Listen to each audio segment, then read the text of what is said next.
Hello, hello, this is Pixie doing another video. So it's kind of in the Mgtow, just sort of exploring the sexes really.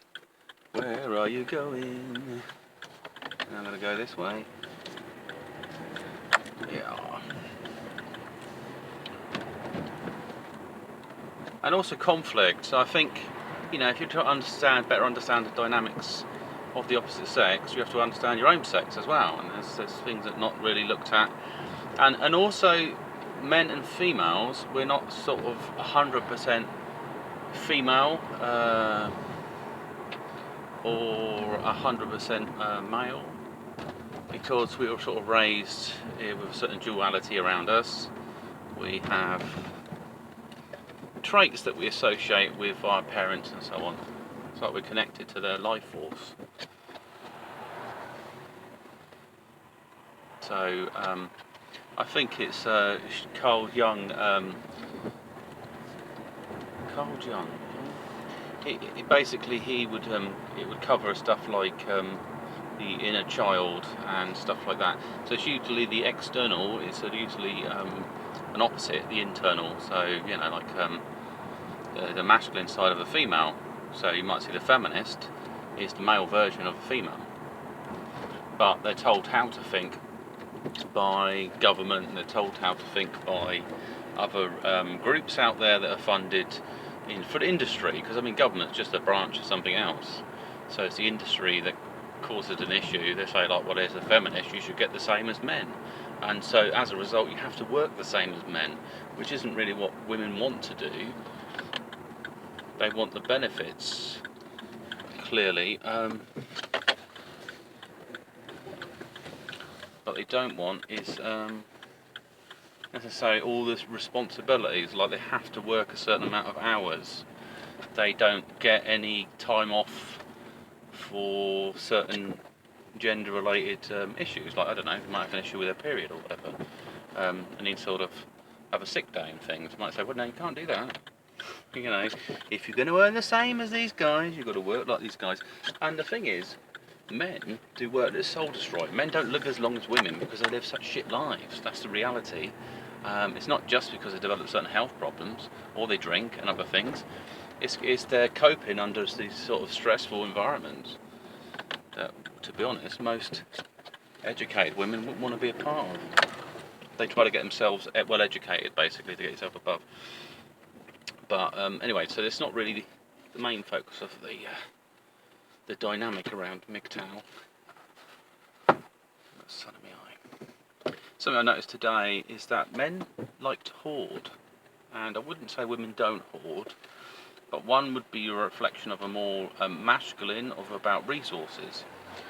So men are attractive by what they own to a female, but however, to the male, he's attracted by things of interest.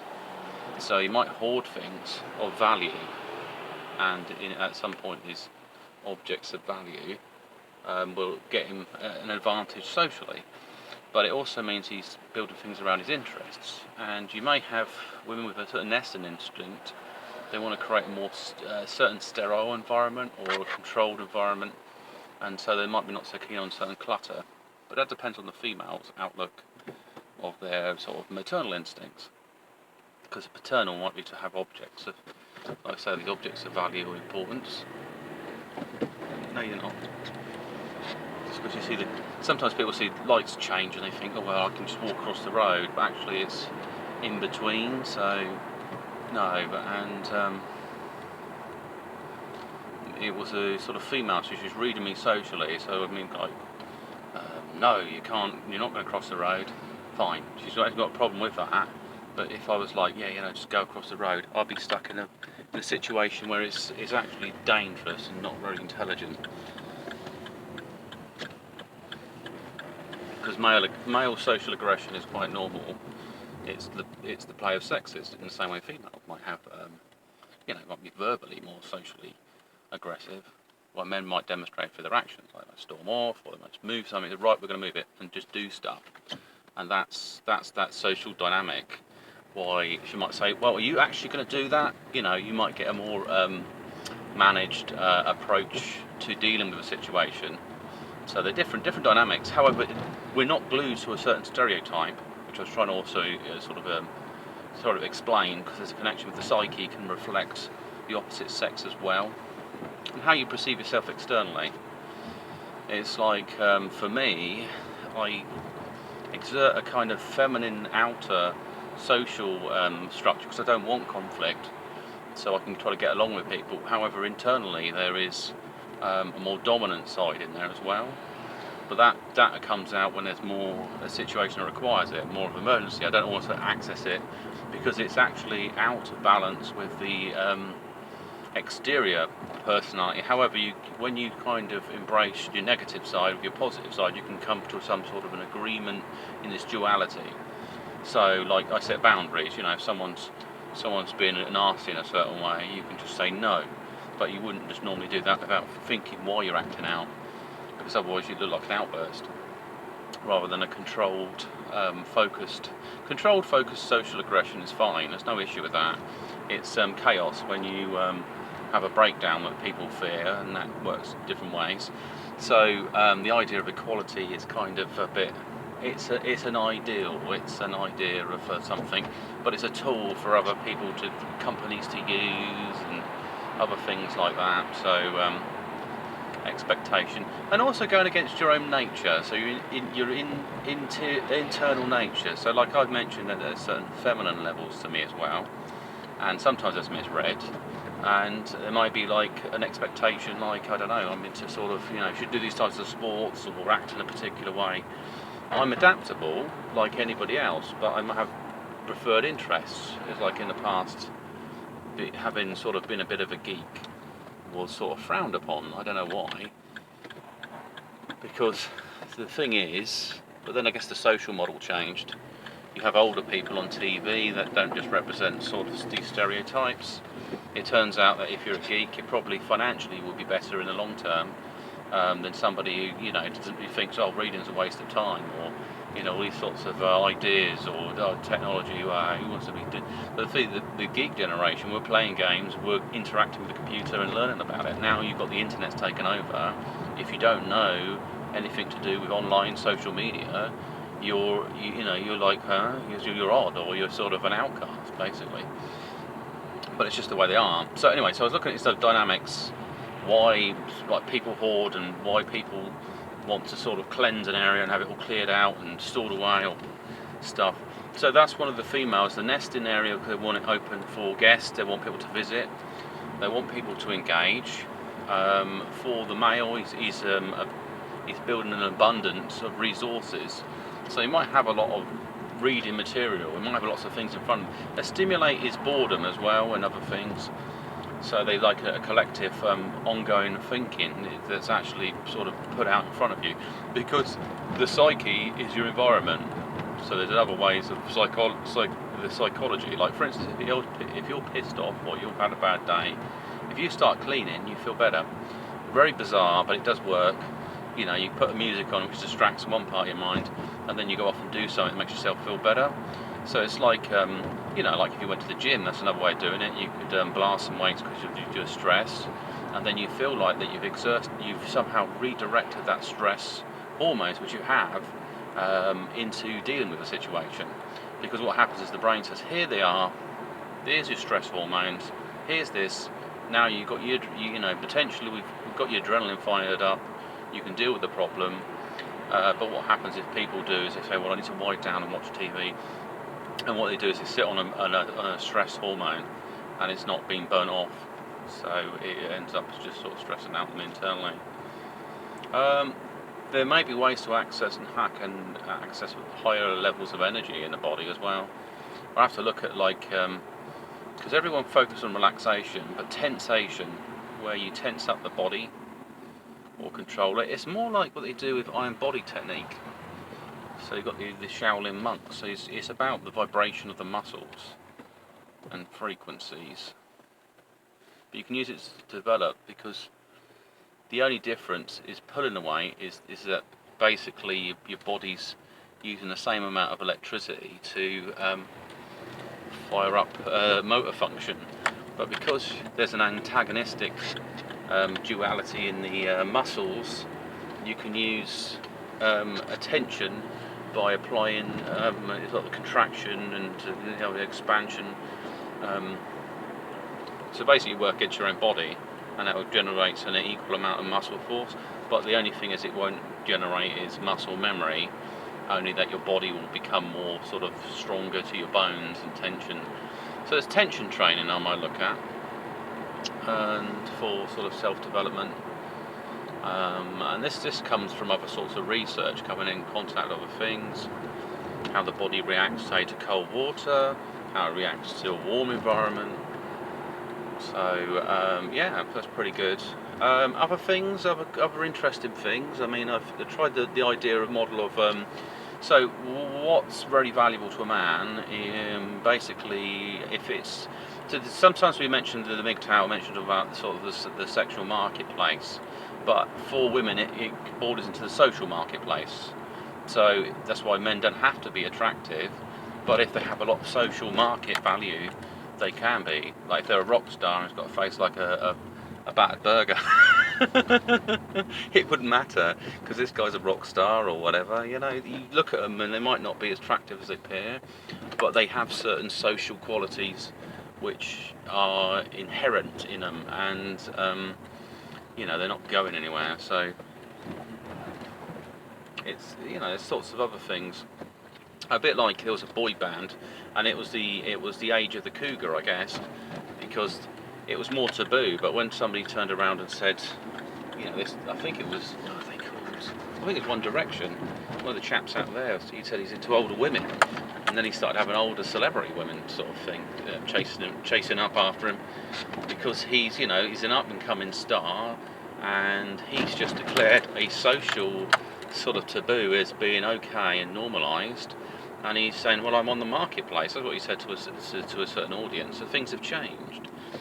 And like I said about the age of the geek, you might be thinking, oh, associated with older people and of a certain style. But then they realised that they've got the keys to this network of social structures. So society and sociology plays a massive part in the biology of the human race, who you pair up with and things like that.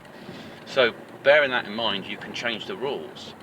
So you've got a lot of countries where they got what they call mail order brides and things like that, and so that's on the rise. Or you break the taboos, you know, like you engage with somebody who's from a different country.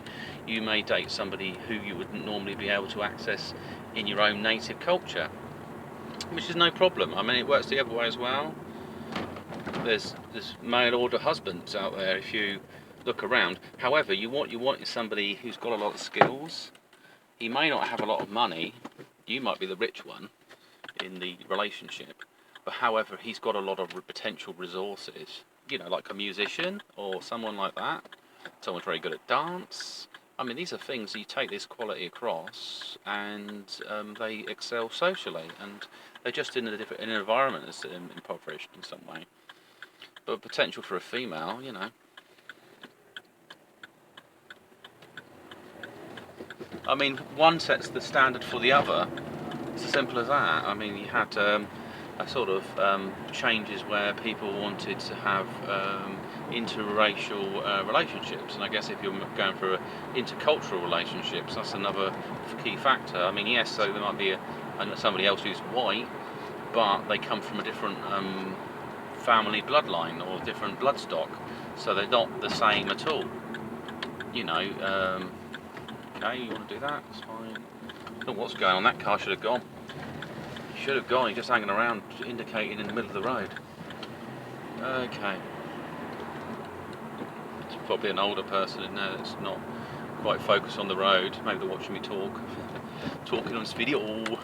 It's quite good, interesting actually. So I think that dynamics. So there's things that will draw you together as a couple, and there's things that will pull you apart. And basically, in the past, we just ignored these factors.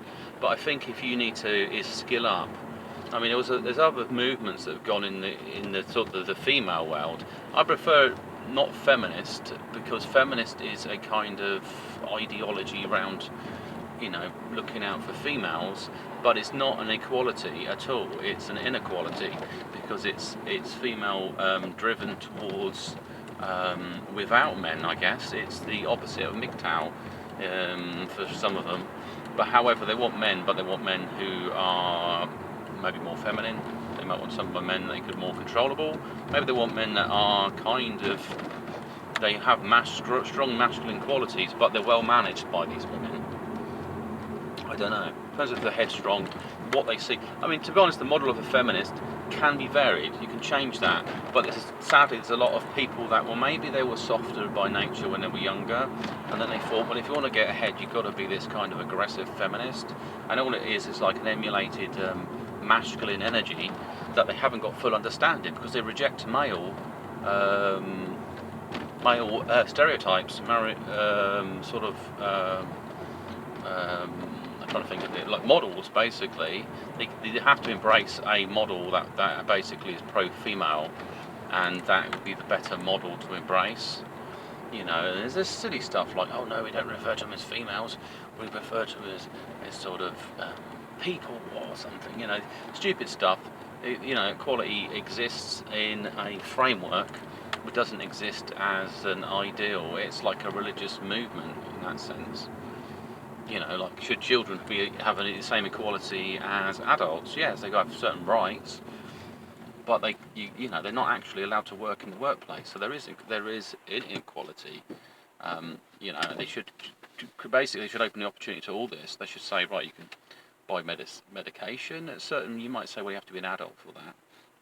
Work-wise, I think you need to open up the public sector so that you could be any age and work. If you've got the potential, why not? I mean, some people have excelled. Some young people have got £1,000,000 .com businesses because they didn't go by the same rules, and so they didn't say they couldn't work or own this, and so they positioned themselves that way. And some of these kids have set up big companies. I did see someone who was like blooming 14 years old, and he had, you know, like a corporation under his belt almost. So there's massive potential there, and they should unleash it, because it will generate more power. But what it is, if you've got these corporate structures who are archonic in that they're machine-like focused, or, you know, this is where people get caught up in this reptilian brain stuff, or the reptilian type mentality. But they're not gender specific at all. They're the ones that want a neutral gender and you know, spit out equality, but as long as it earns money for us, money first. They're all focused about control, slavery, mechanics, value, materialism. It's not necessarily Luciferianism. It's something. Yeah, it could be to a degree. Depends if they've got a sort of head group of them. But yeah, it's run by a bunch of devils basically. They don't have any interest really in humanity. They want to fashion humanity to work for them, and they want to rebrand their own humanity as a new type. And it's the stuff like where you've got films like the Time Machine, where you've got basically the human race splits into sort of two, and you've got different types of humans. If there's a mass extinction and other things, there may be different types of humans that will come in to do tasks that were done by other animals. As nature transforms its own beings, I guess, to a certain degree, to function its body. But we're not doing what we were specifically designed through. We're going through a phase where we're developing our own nature, but then we need to start realign ourselves with nature and better advance ourselves in that dynamic, because we're all interlinked in this entity, which, you know, like God. There was something I come across that it wasn't the manifestation, it was nature represents the refinement of God. So in essence, the essence of it is being refined in different orders. And that's why you've got the animal kingdom, and you've got these other things like the plant kingdom. But it's an ongoing process. So it's the refinement. It doesn't necessarily mean anything about the evolution. It's what works in the environment. Because, you know, we'd have some being. I mean, basically, if we did come from apes and things like that, we'd still have their strength. There's no reason why we wouldn't keep that as a quality. We don't. We're genetically completely different, to be honest. I would be talking and be doing things more human, and also we could interbreed with them. We can't do any of that. I mean, Stalin explored that by trying to create sort of ape soldiers, ape Russian soldiers, because he wanted to create his own race, something he could control. But it didn't work out. So yeah, so there's basically a genetic advancement. I'm talking about today, I guess, through the selective process. I'm also thinking about the social dynamics. So men as hoarders, that's quite, but also women are hoarders as well. It depends on like I say, it comes down to this inner version of themselves, the external version. So they may be very feminine on the outside, but want to have a masculine element, or maybe not having a male in there who resourceful. They've become more resourceful, and so they've kind of emulated a male version, and he collects magazines or whatever he's into. But then often women collect things they like for social development, I guess. Like if they want shoes or they want coats or certain clothes, they're very socially driven. Interest driven for men might be they like collecting magazines on technology or gardening or something like that. Or it might be tools they collect, computer devices and things. These things that turn guys on intellectually. They turn them on. Like women, I mean, fashion stuff, arts, crafts. It's not limited, but there's a kind of greater dominance between the genders for certain types of interests. However, society is developing, so the men are getting more involved in certain ways in one type and the other type. As men do, the fashion designers, as women that are architects. It's kind of all these different dynamics that were once dominated by one sex or the other. And it creates the equality, but by diversity, not by blooming acts and legislation, and you must employ a certain amount of people. I mean, working for local government in the past, I had problems where they would recruit certain people based on their ethnicity, based on any disability, based on their sex. Trying to forcibly create equality doesn't make sense, because if people are not interested in getting them jobs, there's no point shoving anybody in there. Anyway, this is Peter sign off, and I'll speak to you soon. Bye.